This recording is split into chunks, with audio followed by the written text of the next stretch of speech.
can do? You will ask, what will you do when they find me? Don't be scared of yourself. Hi, I'm Dawn. And I'm Ashley. We would like to welcome you to the Work It, You Are Worth It podcast. Where two friends sit around and talk about healing, growth, and healthy relationships. Hey, Ashley. Hey, Dawn. How are you? I'm good. How are you? I'm amazing. Yay! I am 2 days. I can say this now. I've been not trying to avoid. I've been avoid trying to say anything because of timing it coming out. But my kid's coming into town in 2 days. I'm so excited. Yay! That is amazing. And so exciting for you. Thank you. I'll be with him for almost a month, nonstop. Nice. Yeah. So, gotta take what I can get. So yes, I'm very excited. I can't wait, and then we'll be heading to Texas. So. Oh, I have some amazing news to share, too. I found out on Saturday that I am going to have a granddaughter. Yay! That's exciting. Congratulations. I'm super excited. I am stoked. I cannot wait to hold my grandbaby. Oh, I can. So, speaking of holding a grandbaby. Okay. It's kind of crazy how that falls in. We had mentioned kind of talking about letting go of the things we don't necessarily want to let go of. And having a grandbaby really stresses to me that I just need to let go of my 20-year-old daughter, right? Not like let her go, like detach or like not be around her or not love her, just like her life is her life. It's hers to live her way. Her child is hers to raise how she chooses.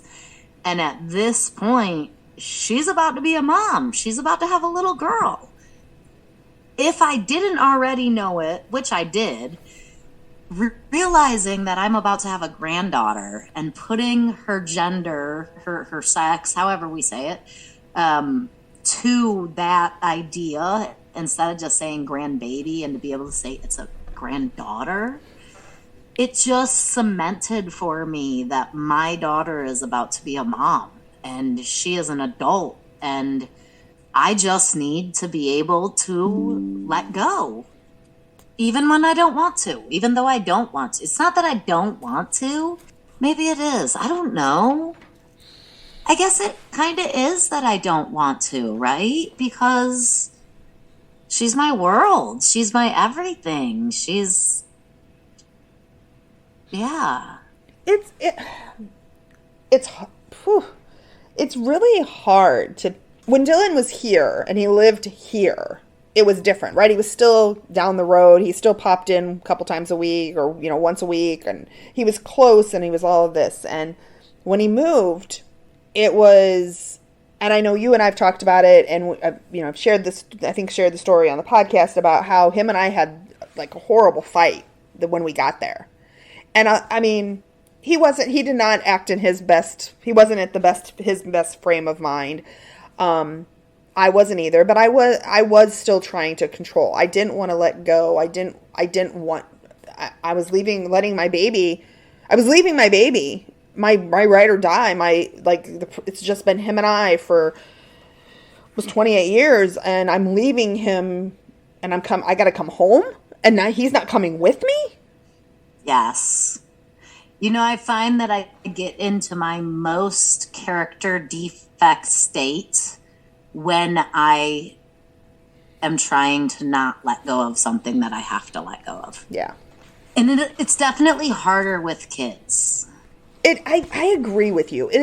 There's something, I think that mindset, and I've shared this, you've shared this, like when we had our kids, it was finally mine. It was it was mine that was going to love me forever and I could love forever. And it was, right, I went in such codependent, full-on codependent with my newborn child. That was it for me. It's and kind of like you and your mom were talking about in your podcast, like we've talked about before, is they would love me forever. I love my mother no matter what. Right. I love my father no matter what. My mother loves her father no matter what. Like, that is something that I needed in that moment. And when I held each of my children for the first time and felt that true unconditional love, it became my world. It really did. It became my world. And something needed me. This little human needed everything from me. yes, they loved me no matter what. Yep. At my best, my worst, my... Right. And not that gave me permission to be my best or my worst, because no matter what, I loved them unconditionally, and I was going to be the absolute best I could for them. Right. Like my kids gave me a reason to do and be better. And the love that they have to this day for me gave me in that time, gave me a validation that I was enough. So in saying that, and my oldest two children, Destiny and Jeb, I had at 18 and 21 years old, respectively. So I was in a place mentally where they were the only thing that made me feel like I was enough. Looking in the mirror did not feel like enough. My husband at the time did not feel like enough. Going to work didn't feel like enough. But when them two kids looked up at me, the love, the mama, the hug, the I was enough, period. And not only am I letting Des go, realizing that she's about to be a mom and she's an adult, at the exact same time, I am realizing that I have no choice but to let go of my son also. Jebba is leaving in 5-6 days. And it's a little different. Des is right up the road. I can call her and say, hey, baby, I miss you. I love you. Come have dinner with me. And she can come over and have dinner with me. Jebba is going to boot camp, right? He's not going to have a phone for 9 weeks. And then he's got 9 months of training after that. He's not going to be home probably ever again. And letting go of things I don't want to let go of, even though I am at a much better place emotionally where their love does not make me enough. I'm not yet at a place where I know how to let go.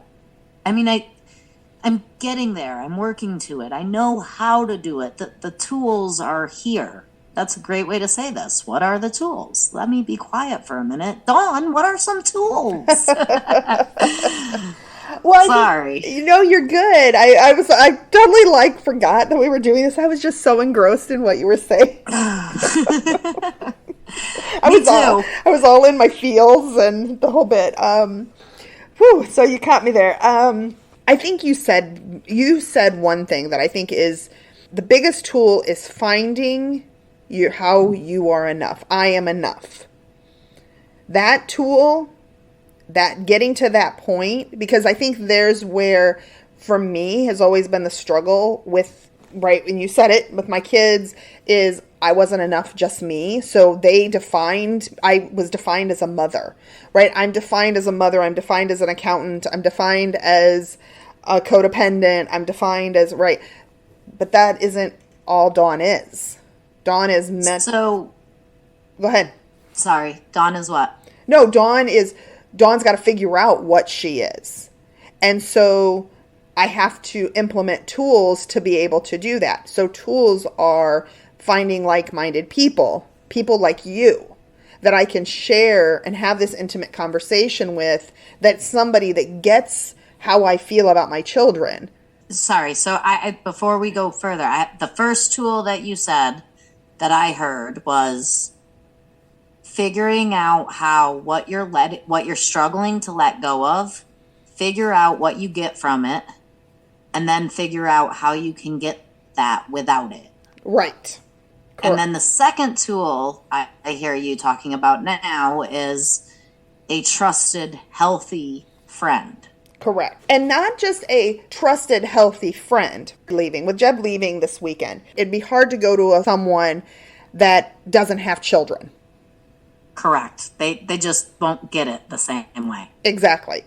So you are my go-to person to talk to about my children, because I know you love your children the exact same way I love my children.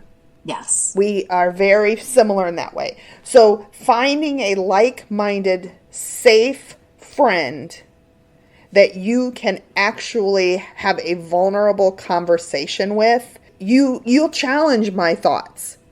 You'll make, right. You give me, you'll say one, two little things and it takes me down a different path to look Correct. at it differently. Someone that challenges, but not challenges. That makes sense. Yes. And I think that is so important. See, if I go to the person who whether it be conscious or subconscious, if I go to the person who I think will give me the answer I want to hear, I am never going to get an honest answer. Right.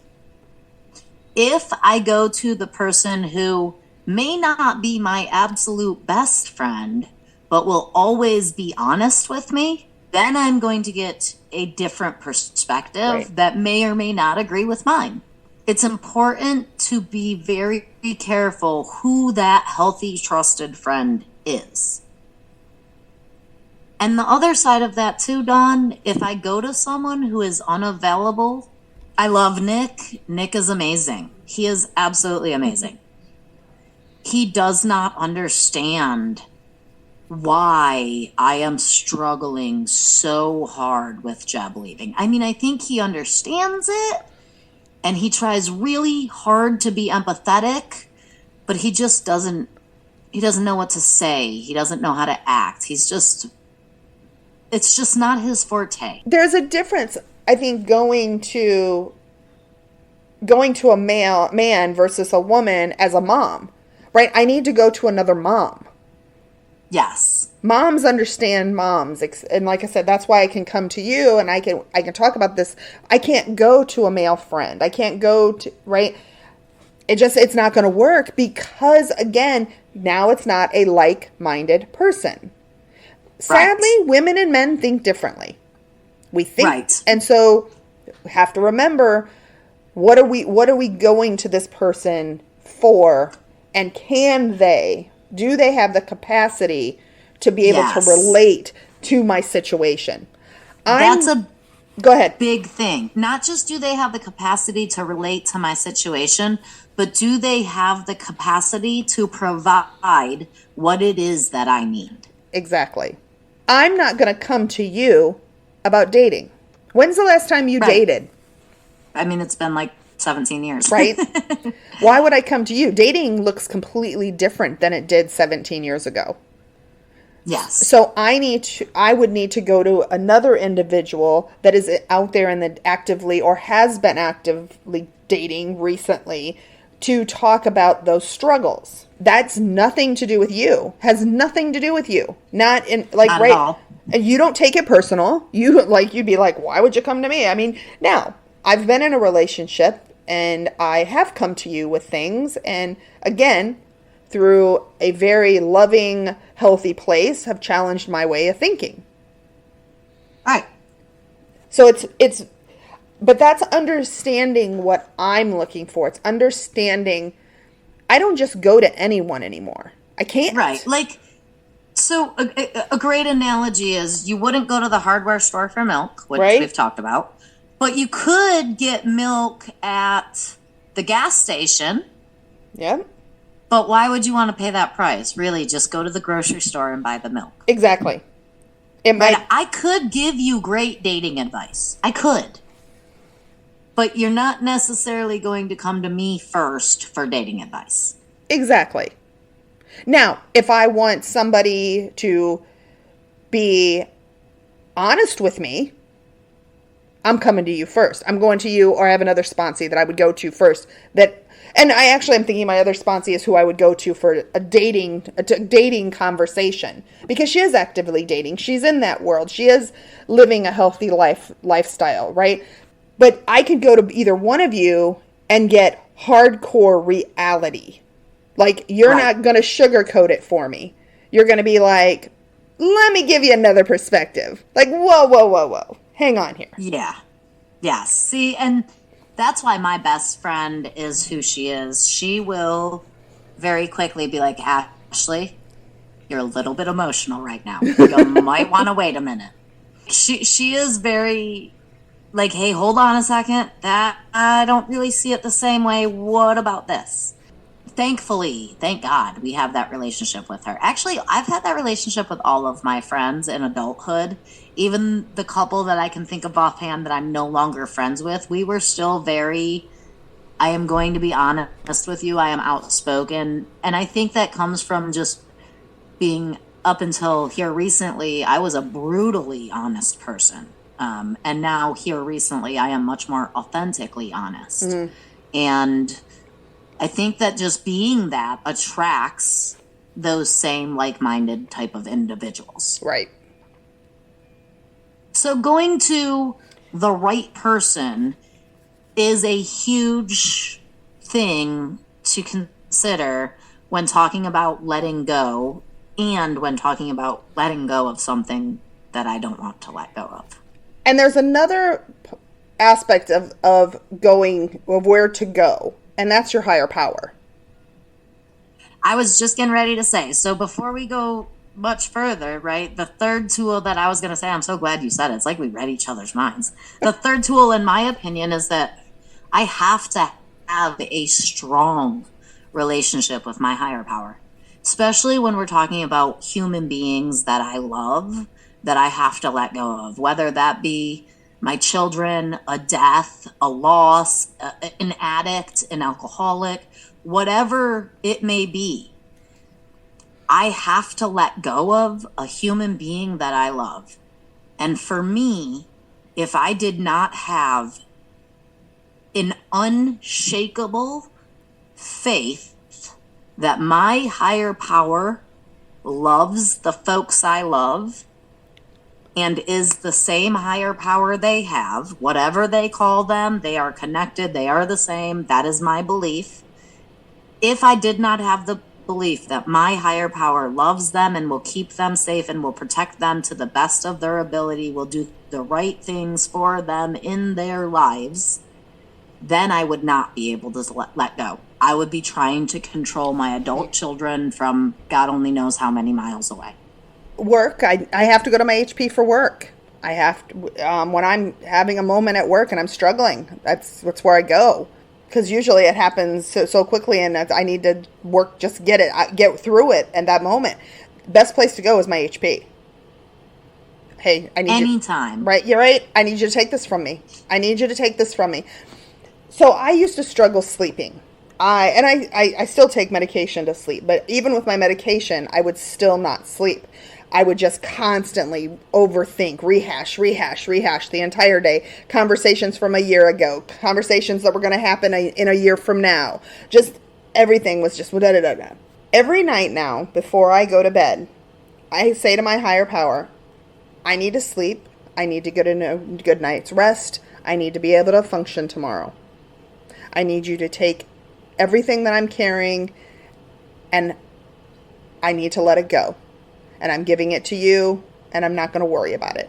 And now I can fall asleep within minutes. That's amazing. Because I trust, right? Just because I give it to him doesn't mean I'm not going to get it back. Never anywhere did I say I'm giving it to you and you can't give it back to me. Right. Right now, the best thing for me is to get some sleep, because if I don't take care of myself and get enough rest, I'm not going to be able to handle tomorrow. I'm not going to be able to handle the next day.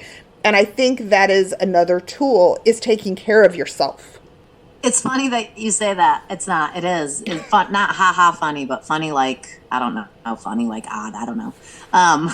So there's this saying that one of my bosses used to say all the time, and I don't remember exactly how it goes, but it's something along the lines of, back in the day, you would put your bottles of milk. So there used to be a milkman that would come to your house, and he would drop off the crates, and you'd have full bottles. And then you would put your crate outside the door in the evening with your empty bottles. And he would take those empty bottles, and the problem, right? The problem is an empty glass bottle, and this magic milkman would take this empty glass bottle, and he would give you a full, brand new bottle. Mm-hmm. So I used to have this boss that would say, that is just like what you do with your problems. So every day when you get home from work, you set your problems down at the door. You physically go through a list of problems that you have about work, and you set them down at your front door, and you leave them there. You go into the house, you do whatever you got to do. At night before you go to bed, you take your personal problems and you set them down at the bedroom door, at the front of outside the door, and you leave them there. Yep. And then you go in, you do whatever you do, meditate, pray, however, and you go to bed. In the morning when you wake up, your problems are still there, right? They're not going to disappear, but somehow they're a heck of a lot smaller and they're a heck of a lot lighter. I have very clear boundaries in my home. My bedroom does not have a TV. My bedroom is not a place to just hang out. My bedroom is very intentional. It is a place of peace for me. Work doesn't go in there. Unless I have to, and I have no other choice. Coda doesn't even go in there. Nothing goes in there. That is my sanctuary. That is my place of peace. And that is a tool that I have found that is beneficial to me. Is because that place is a safe place. That's awesome. Bad juju doesn't go in there. Right? Gotta have a safe place. There has to be. And I'm sitting here thinking about it as you say it. My car is my safe place. That is my safe place. So when I get in the car, typically there's no arguing in the car. There's no bickering in the car. And if they begin to be arguing or bickering in the car, I have 12-inch subs and really good speakers. So I just crank my radio up to the point that I can't hear it. Right. And as rude as that is, my car is my happy place. I do not have negativity in my car. And very, very quickly, the people that ride in my car learn, I'm not going to have negativity in my car. Exactly. So it works. It works for me. I mean, the people like my kids and Nick, and it doesn't always work that way. But it's important to have a place where we don't do negativity. This is a positive place. This is a happy place. This is a good place for me. Yep. So getting back, what is another tool, we've talked about a few, that can help to let go of something when you don't want to?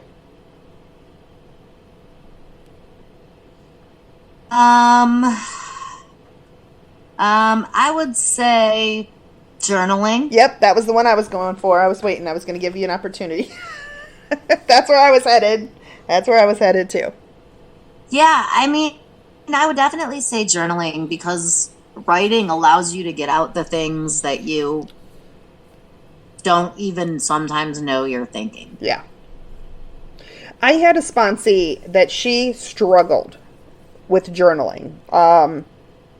And I had asked her, as I do with all my sponsees, write a letter to your mom, write a letter to your dad, write a letter, write. And she's just, I don't know what to say. I can't. I get started. I stop. I'm like, set a timer, 5 minutes. Put your pen to paper. Don't plan anything and just write. And that's how she got through her struggle with it. Because what she was doing was she was overthinking it. She was thinking it was going to be a right or a wrong situation. And it's not. Journaling is not right or wrong. It's, I'm struggling letting go of this. Why am I struggling to let go of this? But that requires honest communication with yourself. You have to be honest with yourself on why you're doing it. So Yeah. I actually, this same sponsee that was struggling with journaling actually called tonight. We were talking, and she's running into this issue right now that she has done so much work, and she's such in a great place with her kids and work, and she's getting out into the world, and meeting up with people and friends and doing things, but her ex-husband has been reaching out because he quit his job, and now he doesn't have any food, or he is not going to be able to pay his rent, or he's not going to, and actually she's shutting himself, like he's supposed to be getting on his own phone by the end of the week. Yep. And so I have kind of challenged her, take your power back, block him. You got to do the work first, but block him, because own your own power. Don't let it just be, this was my easy way out. Own your power, but you got to figure out first, you got to work through the stuff with him first. So tonight, she says, I feel so bad for him. Like, I feel like he's this, and I wrote about it, and I did what you said, and, she's going on about how, I don't know, what if I should, do I help him out? Do I not help him out? I feel guilty. I feel, and I was like, let me interject for 1 second. Sure. Sorry, before you go on, because you have not told me anything about this. I don't know this person's name. It sounds to me like she's struggling with letting go. And that's exactly what it is. So I said to her, and that's, so it's funny you picked this topic, and this isn't funny. It's not funny, haha, like you said earlier. This is HP working all day. Right. I said to her, let's take him out of it. This has nothing to do with him. Let's take him out of it. Because what she was doing, and she admitted then the writing she had done, was all focused on him. And about how where he's at, and how this is going to impact him. And I'm like, how is this going to impact you? What are you, to me, you're not letting this go. Why do you want to hang on to this? Why do you feel the need to control this? What would happen if you let go? And not from him, but from you, what is it? If you let go, what would happen to you? Was she able to come up with it? No, she's going to work on that this week. So, and it's very similar, like all of it. So I think about this situation from work the other few weeks ago, and I can't go into too much detail. I just can't. Yeah. But I felt very guilty for this person. And it wasn't, when I examined the issue, so at first I felt guilty. I felt like I really wished I could have done something more. I wished I could have done something different. Like, what was she going to do? And I just felt really, really guilty. And then I had some time to process. And in that time to process, I turned it from her to me, like you were saying. Instead of thinking about what was she going to do, and she was going to be left without this or that, and how was she going to do it, and worried about her and feeling guilty because she was going to be in some type of spot because of this action. And after time to process and realize and stop focusing on me, or stop focusing on her and start focusing on me, I was able to realize that, wait a minute, I did everything I possibly could. I actually did more than I probably should have to not be codependent. I went above and beyond in multiple ways on multiple times, and I was really, really good to her. So this guilt that I'm feeling, now that I've examined it and I've really looked at it, I don't have any guilt to feel. And I was able to let go of that guilt and to let go of wanting to help this person, which would have not been help at all. It would have been codependent and detrimental. Mm-hmm.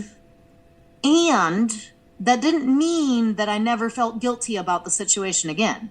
It's really crazy, right? I processed it. I realized I had no reason to feel guilty. I stopped feeling guilty in the moment. And over the course of the last 4 or 5 weeks, there have been a handful of times, probably 4 or 5 times over the last 4 or 5 weeks, where I have had to remind myself. I will be walking around in the day, and all of a sudden, I will be reminded of this person, and I will begin to feel guilty again. And I have to go, wait a minute. We've already processed this. I've already examined this. I have no reason to feel guilty. So that is what writing does. Yes. So earlier I said, that she didn't work, like she hadn't worked it through all the way. Now I want to say this. She did come up with the right responses, and I'm putting right in air quotes, right? She knows. Like she can say, I know it's because I'm trying to control. I know it's because obviously. Right, but why? But exactly. And we might logically know, but the journaling gets us deeper into the why. Yes. And it might take 3 or 4 or 5 times of actually sitting down and journaling to get to the true understanding of it. And I love what you said about the fact that just because you did the work doesn't mean it didn't come back up. Because I think that's one of the things everybody thinks should happen and wants to happen is, oh, I worked it, now I'm done. Well, no, that's not the way this works. Right? I have to remind myself. Yes. I'm always working this program. I'm always trying to have a better and healthier relationship with me. And the only way to do that is to get to know myself better. And I am a very big onion. Yes. Well, so before we go further into that, I wanted to say too, you were talking about you might have to write about it 3 or 4 times. When we talk about Jeb going to boot camp, I have literally written in my journal about that every single day, at least a paragraph or 2 for, at least a week now. Mm-hmm. And off and on for months before that.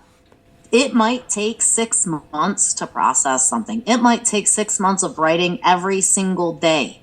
It just depends on how entwined we are to that thing and just how much untangling is needed, right? I mean, if you have a double knot that only has 2 little knots in it, it's going to be a lot easier to get out than a freaking triple knot that's quadruple tied and turned inside out on itself. And you know what I mean? Like, one of the things you said, it's like Jeb leaving is not about Jeb leaving. It has nothing to do with Jeb leaving.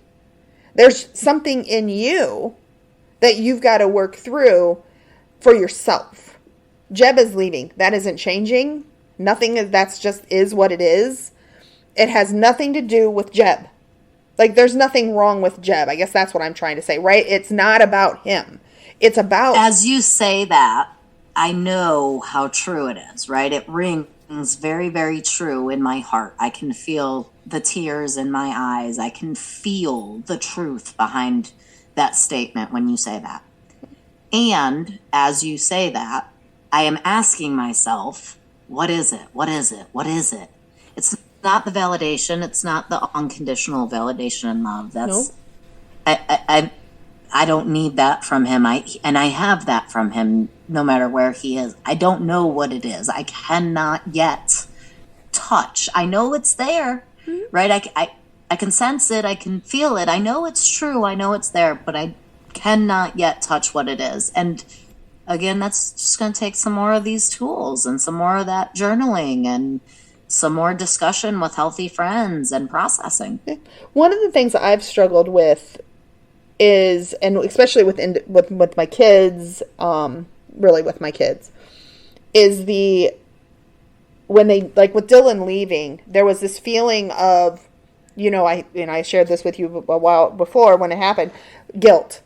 There's a layer of abandonment, right?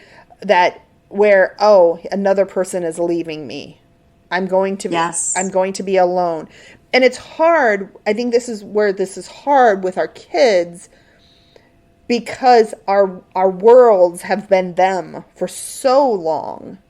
And I had that mentality, like we said, or first thing we said about, with here this beautiful baby is born that is mine and is going to love me and unconditionally, and he's going to be my world, and I'll have them forever. I'll have them forever. And then all of a sudden, there they go. And I tell my biggest advice for new parents. So, you'll play that game at the showers and they'll say, right. Yes. My biggest advice for them is don't blink. Yeah. I mean, don't blink. And also, because that's what happened to me. I blinked and my kids are now adults. Me too. And I don't know that there's really any stopping that. No. You can't help but to blink. I want to blink for them. Right? If I could get my daughter, if I could tell my daughter one thing before I say that, because I will forget if I don't say this, grief is what we're talking about. Yeah. Letting go of something we don't want to let go of is how I titled this when we were talking about this, and it's what I've been saying before in this podcast. Really, it's just grief. And grief isn't necessarily a negative, right? I'm not grieving my granddaughter. You heard me in the beginning. I'm super excited about her. But I am grieving my daughter being a child. She is an adult now. She is not mine. She is her own. And everybody ties that grief. That is a grief. It is. And everybody ties grief to death. But grief happens in everyday life. I can grieve that my pint of ice cream is gone. And I say that very lightly, right? I mean, kind of as a joke, but it is a form of grief. It is, right? I want that ice cream and I have to let go of the fact that there is no more ice cream. Right? I have to let go of that want of that ice cream. That is a form of grief. Losing a job, a divorce, even just moving, you can have grief. Change can cause me to feel grief. Coming back from vacation, a wonderful cruise. There's grief. There was. I had to let go of being in the middle of the ocean. It was amazing. So, but what I was going to say before I went to the grief, to jump back and forth like I tend to do. Sorry. Welcome, listeners, to the life of Ashley. What I was going to say is, if I could say one thing, if I could give one piece of advice to my daughter, that any pregnant person, not just pregnant person, any soon-to-be parent, if I could give one piece of advice to them, it would be to always understand that we will let them go. Yeah. If I understood that from the beginning, and people told me that. I remember my dad telling me, they aren't yours forever. They aren't yours at all. You're going to have to let them go eventually. They all leave home. And I just blew it out the window and like it didn't even matter. Like, yeah, I know, no big deal. But they were mine forever. That was it. They're not. They're not mine. And they're certainly not going to be mine forever. And they are not going to be with me forever. They are going to leave, and we want them to. It's a good thing, even though we are going to grieve it. So, one thing that popped in my head when you were talking about that was, they're leaving. They're going to leave us. We want that. That's what we want that's what we want them to do. That's right. That should be every idea. That's how we should think about everything in our lives. Nothing in our lives is permanent, except for one thing. Change. And me. That's true. Me. I am the permanent. I am the only one. I am the only living being that will be with me until the moment I die. Mm-hmm. My children will go have their lives, which I brought them into this world to have their lives. Coda is going to go on and exist, and right, all these my parents and jobs and friends and romantic partners. None of that is guaranteed. None of it. Yeah. I'm guaranteed.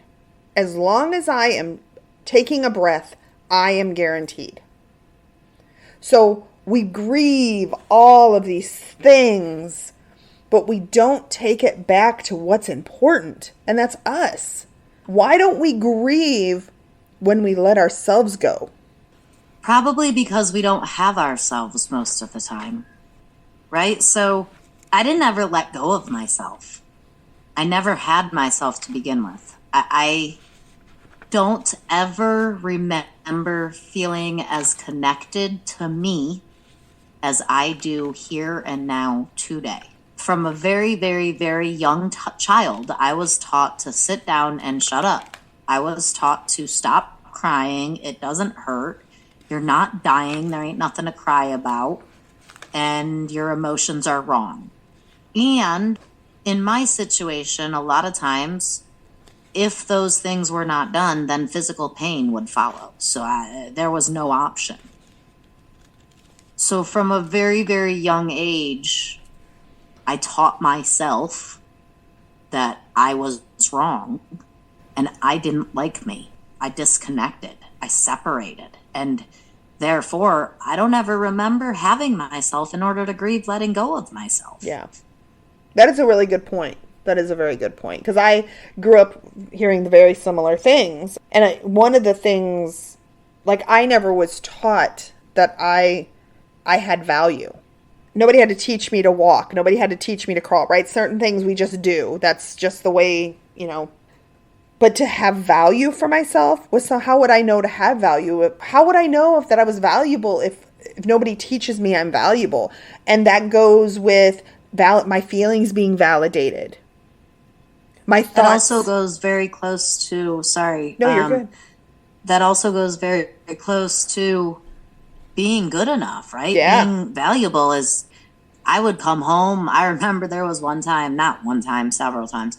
There was one time I had this really, really hard test and I came home with a 99 and I was so happy that I got a 99. Every other kid in class failed that test and I got a 99. And I handed it to my mom and I was so happy.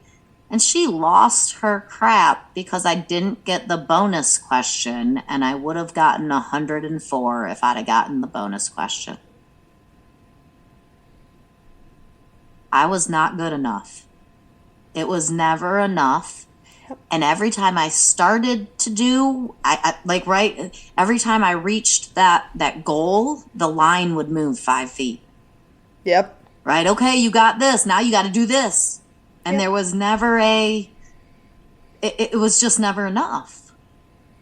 Not only was it like that with my parents, it was like that with school. It was like that with television. It was like that with work. It has continued to be like that with work. Throughout our society, in American culture, it is never enough. So getting back to the idea of grief and working through that, you know, you said about letting, like, I never had myself and understood myself, so there was nothing ever to grieve. But there is that point where you have to realize where you're at, and I had to grieve what I knew. Oh, yeah. It not only did I have to grieve what I knew, but I had to first destroy what I knew. Yes. And then I had to grieve, I think I had to grieve the guilt of destroying it, and then the actual letting go I was able to finally do and grieve. So that's one of the things that it's like, and I love the program and all of that. But I think that's one of the things with the steps. It's almost like letting go is so early in the steps. And it's kind of hard because unless I know what I'm letting go of, it's hard to let go. Yes. And I'm like, there are steps there. They work in the order they do, la da la da. But I think that's part of what we have to give back to people is that understanding that every step of the process, you're letting go. So when I get through step 4 and 5, I have to let go. The more I Yes. know about me and the more I understand me and the way I think and my patterns and my behaviors, I have to let that go. I have to grieve that and then Do you let it know, go. though, before I can even let go of that, first I have to let go of everybody else. Yeah. And it's really hard to say that, but I think back to myself, and before I could even start to focus on what I had lost within me, I first had to stop focusing on everyone Yeah. else. I had to let go of fixing the people I loved. And the only way I could do that was to accept that they were going to be where they were, and that was okay. And sometimes to do that, you have to detach with love. I had to detach with love from my mom. My therapist said, you got to stop talking to her. You need to not talk to her. And I want you to not talk to her for X number of weeks. And I actually did that early in recovery. And it was good for both of us. She didn't understand it. She didn't need to understand it. But it was the best thing for me. And I still, at times, have to detach with love with her. Yeah. I mean, I have definitely had to detach with love from a lot of people. Mm-hmm. So for me, detaching with love simply means, me and my metaphors, it's hilarious, take a great big huge tied up ball of yarn, and when I detach with love, I'm just untangling it a little bit. Yeah. The more I detach, the more I untangle. And the more untangled I am, the more detached I am. Whether I am 6 inches away because I'm still attached super close to that knot, or I'm 6 feet away because I'm super detached, just depends on my relationship with those people or that situation. Right. The yarn is still there. Or the string is still Right. there. It didn't go anywhere. It's just not enmeshed. It's not entangled. Right. It's not all twisted together. Yep. It's still connected. Yep. It's just not all twisted and tied together. And that's the difference between detaching and cutting someone off. Right? When I cut someone off, there is no string left. That thing is cut, it is burned, it is disintegrated. There's no string left. I could create a new string. I could maybe try to piece the old string back together, but they are cut off. There's no string left. But- when I detach, they're Well- still connected. There's still a tie. What happens if they get mad? So what? Well, but yeah. I've detached. But if they get mad, or what happens? I mean, like, gosh, I'm going to feel bad. I'm going to feel guilty. Well, then that's where we got to process that guilt and decide if it's earned or unearned, and remind ourselves of whether or not we should feel guilty. I frankly, when I detach with love, the other person's thoughts, feelings, and opinions are not involved in that at all. If I'm getting to a point, if I am detaching, it is because I am too entangled, and it is not healthy for me to be as entangled as I am. So when I am detaching, their feelings are not of my concern because I need to take care of me first. So how can you say that to someone? How would you say that to someone? Would you say it to someone? Sometimes yes, sometimes no. I think it depends on the situation. It depends on the person. There are some situations in which we detach with love. So imagine a situation at work, right? Maybe I've been helping the receptionist, and that's not my job, but every single time I have free time, I go over and I answer phones and I make appointments, and it just becomes something I do, and I do it all the time. And now I'm starting to feel resentful, and I'm starting to feel overworked, and I'm starting to feel underpaid. So I need to detach. My boss is not going to like that I stop helping the receptionist. The receptionist is not going to like that I stop helping her. I'm sure there's other people in the building, and I don't do anything involving a receptionist, so this is not a personal example, but I'm sure there's other people in the building that would not like it. It doesn't matter. That's neither here nor there. That has absolutely zero bearing on the fact that I feel overworked, underpaid, and I am feeling resentful. And the only way that I can find a solution to that is for me to pull back and not answer the phones then that's what I'm going to do if answering the phones isn't in my job description, right? Or I've used the example with my mom, right? My mom likes to talk to me about my brother. And my mom doesn't necessarily like the things that my brother, one specific situation that my brother is involved in. And I am sick and tired of talking about it. I will not talk to her about it anymore. First of all, it's out of my control. Second of all, it's none of my business. Third of all, her opinion is sometimes extreme, and her emotions behind her opinions are always extreme, and I am not in a place where I have the bandwidth to deal with that. So anytime my mom begins to talk to me about my brother and this situation, I say, Mom, remember, I'm not talking to you about that. If you don't change the subject, I'm going to get off the phone. And she then has two options. She can either continue to talk about that, in which case I say, all right, I said I wasn't talking. I love you. I'll talk to you later. Click. I do not give her an option. I hang up before she can respond. Right. Is that rude?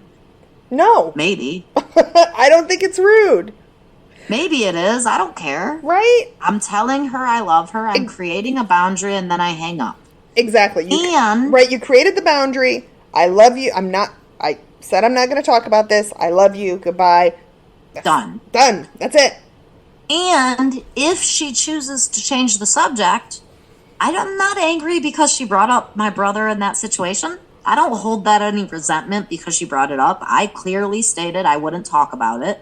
And if she didn't change the subject, I would hang up. So now she changes the subject. So we go talking about the weather. Yeah. Or we talk about my nephew or whatever. You know what I mean? Mm-hmm.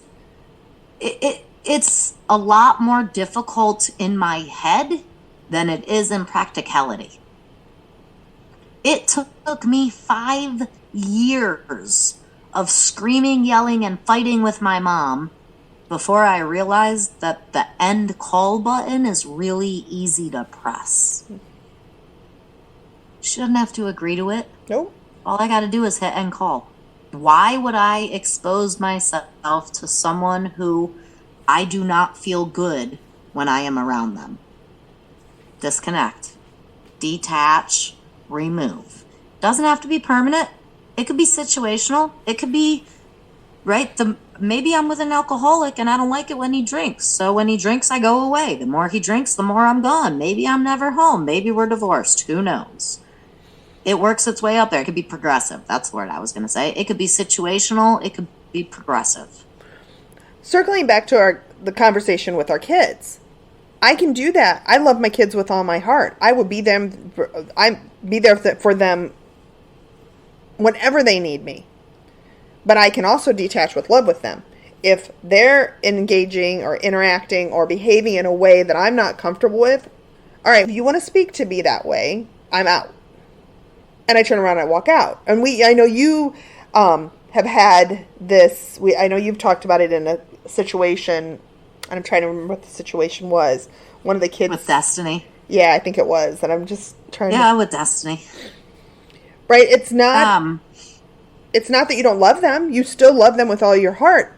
It doesn't mean anything. You're not abandoning them. You're not doing anything. At all. It's just, I do not have to put myself in this position with you and endure what you're trying to give me. I'm out. And another way of detaching is, and yes, I agree with everything you just said. And another way of thinking about detaching with love is exactly what I'm doing with Destiny and Jeb. I am giving them the space to live their lives. I am working through untangling this ball of yarn. So instead of being 3 inches from the knot, with Des, I'm like 1.5 feet from the knot. And with Jebba, I'm going to be like, I don't even know, 500,000 miles from the knot. Who knows? But the further we detach, the better off we are, frankly, because it's out of our control. The only thing I should be super attached to and super entwined with is myself. Exactly. And my higher power. Yes. So how do we, actually, I'm going to ask this question But I think this will be a great podcast for next time. Absolutely. How do we go about developing the relationship with ourselves? Ooh, that's a good one.